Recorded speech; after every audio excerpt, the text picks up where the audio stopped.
If Jalen Carter is available at 6 and you don't run to the podium to select that player, I'm out. I'm out. You and everybody else, look, I understand the guy likes to drive fast a little bit. You know, we'll have to sit down and talk to him and get that under control. Like, look, man, you can't be driving 89 in the 45. We gotta get that understood because they will pull you over in Allen Park. But with that being said, no, we definitely gonna get Jalen Carter and get this thing moving. I don't need the quarterback. I'm beyond that. When I say strike while the iron's hot, like, you got a quarterback in Jared Goff that proves he can get the job done for the next 2 years. You got space. Jalen Carter changes everything for 100%. me, Jalen Carter 100%. Changes everything for me. 100%. I don't want to hear everything. I don't want to hear about, well, there's so many questions, there's so many what. The man had 2 misdemeanors. Those things are going to be gone before you even get drafted. There's nothing to even talk about once April 23rd or when the hell the draft is coming up. Jalen Carter slipping, this is that move you got to make. I know the Detroit Lions typically haven't gone with, guys that aren't squeaky clean or guys that have public bad luggage, if you will. So what? You trying to be good, you trying to be great. Don't forget, Todd McShay mentioned something back in December about Carter that really we don't know yet what that is. From what I hear, it just seems like he likes to drive fast, which is not a good thing, but, I mean, we can fix that. So here's a point about that, though, Maz. If we were in a situation where Jalen Carter, where we really had no idea about his availability and he was going to fall out of the first round, I'm with you. I could understand it. But when you're mocking him 8 or 9, right? No.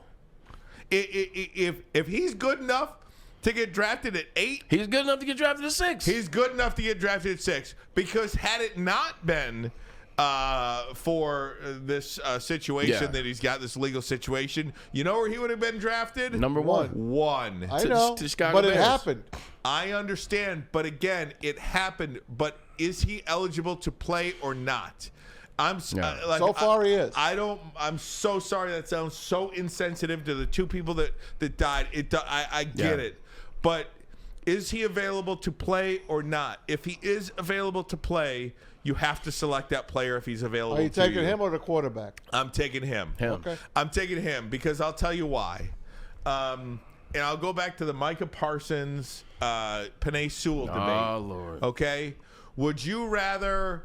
Neil Rule, if you listen, turn your ears off. Would you rather have Tony Baselli, or who's your Hall of Famer that you played with in Joe Cleveland? Thomas. Joe Thomas. Joe Thomas. Would you rather have Joe Thomas, or would you rather have Lawrence Taylor? Sign me up for 56, please. Would you rather have Aaron Donald, or would you rather have Jalen Ramsey? Aaron Donald. Aaron Donald. Yeah. You have this year's version of Aaron Donald staring you right between the eyes. Yep. And it's draft me. And it's very simple. This is not even a question of if you should do it or if you shouldn't do it, unless some new information comes out and he falls out of the first round altogether. Look, listen, I'm going to say something, and it is what it is. Like, kill the woe is me over the situation that's happened. It's a horrible situation. It's tragic, but he had nothing to do with that. I just watched the Cleveland Browns pay a man $250 million guaranteed dollars last year. They had 27 cases of sexual misconduct or inappropriate behavior. That's a great I point, watched Bray. the Cleveland Browns. It's funny. It all comes back to Cleveland. I watched the Cleveland Browns sign a running back after he kicked his girlfriend like he was Mort Anderson. I just want to sign him, and people forgot about that. There's a lot of things that these players have done in the NFL, and teams don't care. It's like, what's your availability? If you're available, we will sign you, and we will pay you.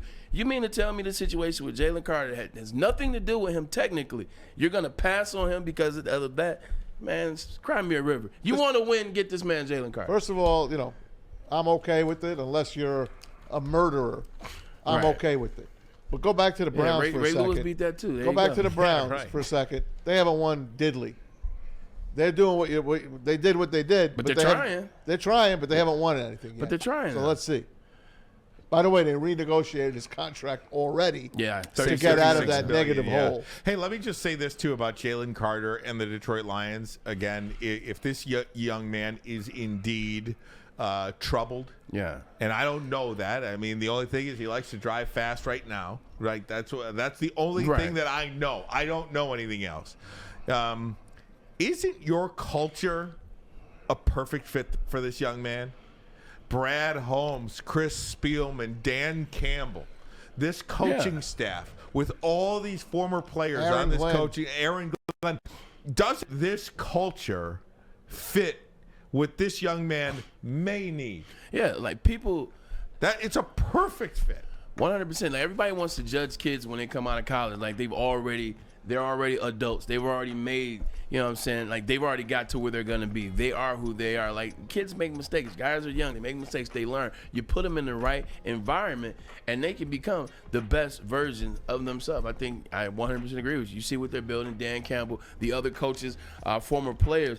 This is the place where you want to come, wrap your arms around them, say, hey, man, this is how we do things here. Let's make you great. And you're gonna make us great. Hey, by the way, it's been a quiet last 30 minutes. By the way, on the NFL front. Let me just give you one analogy, okay? Yeah. Let me give you one analogy. Back in 1998, there was a troubled wide receiver. You know what his name is? Randy Moss. Randy Moss. Yeah. He was a troubled wide receiver. You know what happened to him? 3 different colleges. He got passed up. Where did he end up? Minnesota Vikings, pick 21. And where is he now? Hall of Fame. And you know what? First ballot. You know what else? He's a Hall of Fame person. He's not only a Hall of Fame player. He's terrific on Randy TV. Moss is a Hall of Fame person. Yeah. Come on, man. Yeah. If you are with Good the point, right Ryan. organization, Good point. if you are with the right organization, people grow up real quick. You just got to find that good spot. I know we got to go commercial flex, my bad, but you're absolutely right. You look at when they draft Randy Moss. Who's on the team? Chris Carter. Chris Carter becomes his big brother, his mentor. And John Randall. Guess who his quarterback was at the time? Just got back in the NFL. Randall Cunningham was his quarterback, so he was around all these vets. He couldn't help be a great person.